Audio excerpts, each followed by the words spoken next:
Project time management. Project management series में fourth knowledge area project time management है।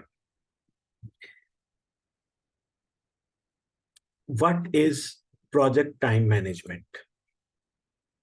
जैसा कि आप लोग इस बात को बहुत अच्छे से जानते हैं कि हर प्रोजेक्ट की एक स्टार्ट डेट और एंड डेट होती है, और कोई भी प्रोजेक्ट इस स्टार्ट और एंड डेट में कंप्लीट हो जाए, इस चीज के लिए आप उस प्रोजेक्ट को बहुत अच्छे से स्केड्यूल करते हो, और स्केड्यूल करने के बाद आप उस पर्टिकुलर टाइम में जो भी प्रोग्रेस अचीव करते हो या डिफरेंट सेट ऑफ रिसोर्सेज किसी भी प्रोजेक्ट को कंप्लीट करने के लिए जो प्रोग्रेस करती हैं, इन दोनों बातों को मैनेज करने के लिए प्रोजेक्ट टाइम मैनेजमेंट का नॉलेज एरिया यूज होता है। यहाँ पर प्रोजेक्ट टाइम मैनेजमेंट के पर्सपेक्टिव में रिस्पॉन्सिबिलिटीज क्या होती हैं एक प्रोजेक्ट मैनेजर की। हर प्रोजेक्ट मैनेजर के लिए ये बहुत जरूरी होता है कि वो ना सिर्फ अपना टाइम और अपने साथ साथ अपने टीम के टाइम को मैनेज करे, और उस टाइम फ्रेम के अंदर उस प्रोजेक्ट के स्कोप को अचीव करने में जितनी भी वो एफर्ट लगा सके उसको लगानी पड़ती हैं।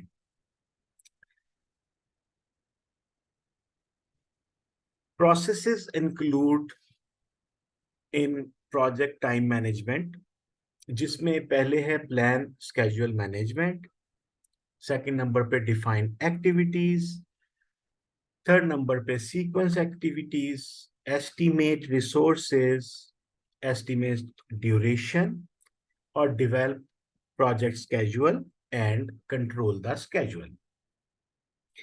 इन तमाम प्रोसेसेस को हम एक एक कर कर डिस्कस करते हैं। प्रोजेक्ट स्केड्यूल मैनेजमेंट बेसिकली है क्या? जब भी आप कोई प्रोजेक्ट इंटेंशिएट करते हो तो आपको ये प्लान करना पड़ता है कि आप इसको किस तरह से स्केड्यूल करोगे। जैसे कौन से टूल्स आप यूज करोगे इस प्रोजेक्ट की ट्रैकिंग के लिए, कौन कौन इस सॉफ्टवेयर के ओवरऑल ऑपरेशंस का रिस्पॉन्सिबल होगा, और आप किस तरह से प्रोजेक्ट को फॉलो अप करोगे, जिसमें आप डिफरेंट किस्म की रिव्यूज, इनको आप रिव्यूज मीटिंग्स भी कह सकते हो, कि आपका प्रोजेक्ट लेट से 8 वीक्स का है तो आप हर 2 वीक्स के बाद एक रिव्यू मीटिंग रख लेते हो, ताकि आपको पता चलता रहे कि आपका प्रोजेक्ट आपके बनाए हुए स्केड्यूल के मुताबिक चल रहा है कि नहीं। Define activities. डिफाइन एक्टिविटीज में आप प्रोजेक्ट का वर्क ब्रेकडाउन स्ट्रक्चर बनाते हो। Work breakdown structure basically project के छोटे छोटे पार्ट्स होते हैं, लॉजिकल लॉजिकल पार्ट्स होते हैं, जो कि एक एक्टिविटी को रिप्रेजेंट करते हैं कि हर एक्टिविटी किसी ना किसी रिसोर्स बेस ने परफॉर्म करनी होती है। और डिफाइनिंग एक्टिविटीज के प्रोसेस में आप अपने वर्क ब्रेकडाउन स्ट्रक्चर को बहुत ही डिटेल से देखने के बाद प्रोजेक्ट के स्कोप के लिहाज से इसको आप डिफरेंट काइंड ऑफ एक्टिविटीज में ब्रेक डाउन करते हो, ताकि आप ये वाली एक्टिविटीज अपने प्रोजेक्ट की टीम को असाइन कर सको। डिफाइन एक्टिविटीज या WBS या वर्क ब्रेकडाउन स्ट्रक्चर में एक बहुत ही इम्पॉर्टेंट पॉइंट ये होता है कि बहुत सी एक्टिविटीज में से कुछ एक्टिविटीज ऐसी होती हैं कि जैसे एक से ज्यादा एक्टिविटीज एक ही टाइम पर कंप्लीट हो रही हो। फॉर एग्जाम्पल,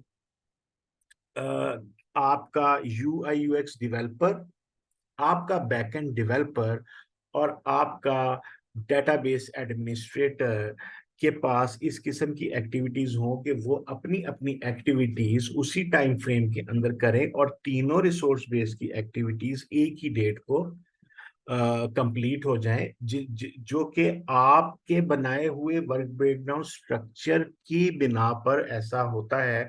इसलिए ये वाला पॉइंट, ये वाला प्रोसेस बहुत ही इंपॉर्टेंट है कि जिसमें आप वर्क ब्रेकडाउन स्ट्रक्चर ड्राइव करते हो। Sequence activities.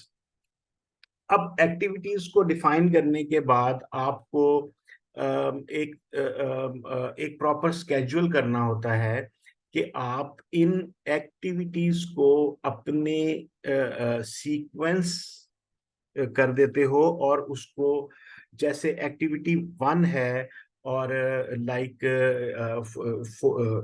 2 वीक्स में एक्टिविटी 1 लाइक कंप्लीट हो जाएगी, 4 वीक्स में एक्टिविटी 2.1 एंड 2.2। तो आपने सीक्वेंस कर दिया कि एक एक करके इसकी प्रायोरिटाइजेशन क्या है, इसका सीक्वेंस क्या है कि आपकी एक्टिविटीज जो है वो according to the schedule, according to the work breakdown structure complete हो सके। Estimate resources. किसी भी प्रोजेक्ट के अंदर रिसोर्सेस के हवाले से हम एक बात जो है वो बहुत ज्यादा निगलेक्ट कर देते हैं कि हम समझते हैं कि जो रिसोर्सेज हैं उनसे मुराद सिर्फ और सिर्फ जो है वो आपकी टीम है, आपके एम्प्लॉयज हैं, जबकि ऐसा नहीं होता। प्रोजेक्ट की रिसोर्सेज में आपके टीम के अलावा, टीम मेंबर्स के अलावा उसकी डिफरेंट जैसे बजट एलोकेशन है, इसके अलावा आपको किस किस्म का जो है वो हार्डवेयर चाहिए, और इसके अलावा आपको किस किस्म की जो है वो ऑपरेशनल ऑपरेशनल कंस्ट्रेंट चाहिए कि आप एक पर्टिकुलर प्रोजेक्ट की एस रिसोर्स को एस्टिमेट करके उनको आप एक जगह ड्राइव कर लेते हो ताकि आप ड्यूरिंग द प्रोजेक्ट आपको रिसोर्सेज में से किसी भी रिसोर्स की कमी ना हो और आपके प्रोजेक्ट की टाइमलाइन पे कोई इस तरह का नेगेटिव इम्पैक्ट ना पड़े। और ये एक this is very important point for a project manager, that which tools are available for any project and how much time. कि आप जब भी प्रोजेक्ट प्लान बनाओ उसके अंदर ना सिर्फ अपने टीम मेंबर बल्कि उसके अलावा जो रिसोर्सेज हैं उनकी भी उनका भी टाइम आप उसमें बकायदा अपने WBS में लिखो। Estimate duration.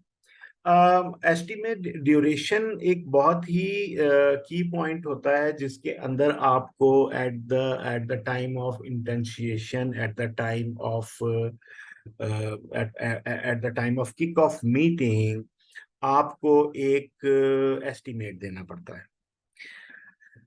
अब इसमें आप पर्ट प्रोग्राम एवेल्युएशन की रिव्यू टेक्निक यूज करते हो, जिसका की पॉइंट है कि आप एक वर्स्ट सिनेरियो कि ज्यादा से ज्यादा कितना टाइम लग जाएगा, और एक आप जो है वो एक्चुअल टाइमलाइन, जो कि एक्चुअल टाइमलाइन आपकी अपने मीटिंग करने के बाद और खुद भी कैलकुलेशन के बाद आपको जो एक्चुअल टाइमलाइन, और एक बेस्ट सिनेरियो कि जल्दी से जल्दी हम कितनी जल्दी ये प्रोजेक्ट जो है इस प्रोजेक्ट की ड्यूरेशन जो है हम वो दे सकते हैं। अब फॉर एग्जाम्पल आपके पास तीन किस्म की एस्टिमेशन आ गई। अब तीन किस्म की एस्टिमेशन का आप मीन निकालोगे और कोई एक वैल्यू निकालोगे, तो ये एक बहुत ही फायदेमंद जो है ये फार्मूला है जिसके अंदर आप प्रोजेक्ट को एक बहुत अच्छे तरीके से एस्टिमेट कर सकते हो। Develop project schedule. Again, this is very important point.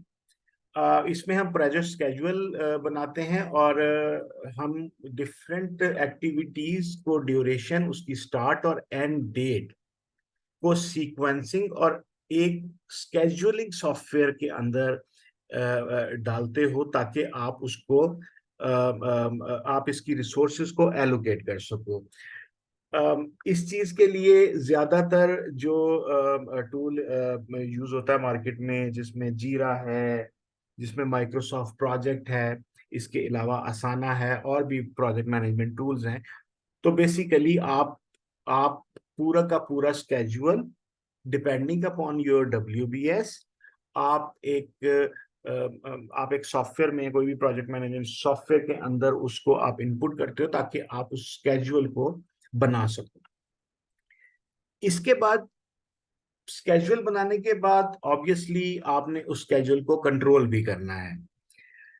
उसकी कंट्रोलिंग के लिए जब आप प्रोजेक्ट स्केड्यूल बना लेते हो तो उसके बाद उसको ये प्रोजेक्ट मैनेजर की रिस्पॉन्सिबिलिटी होती है कि वो बनाए हुए स्केड्यूल को रेगुलरली उसका स्टेटस, उसकी प्रोग्रेस चेक करता रहे, जिसके लिए प्रोजेक्ट मैनेजर जो है वो डेली मीटअप्स करता है अपनी टीम के साथ, ताकि उसके बनाए हुए स्केड्यूल को वो साथ साथ कंट्रोल भी कर सके कि जो भी मैंने स्केड्यूल ड्रॉ किया है इस प्रोजेक्ट का, उसके जो टास्क्स हैं, उसकी जो एक्टिविटीज हैं, उसके जो वर्क ब्रेकडाउन स्ट्रक्चर के आइटम्स हैं, वो टाइमली कंक्लूड हो रहे हैं, या उनके अंदर अगर कोई कंस्ट्रेंट आ रहा है तो वो उसको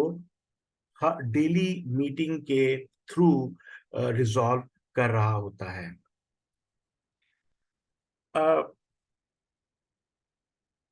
This is all about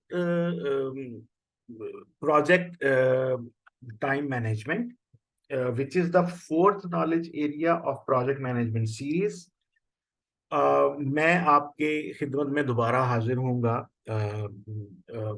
अगले नॉलेज एरिया के साथ। Thank you.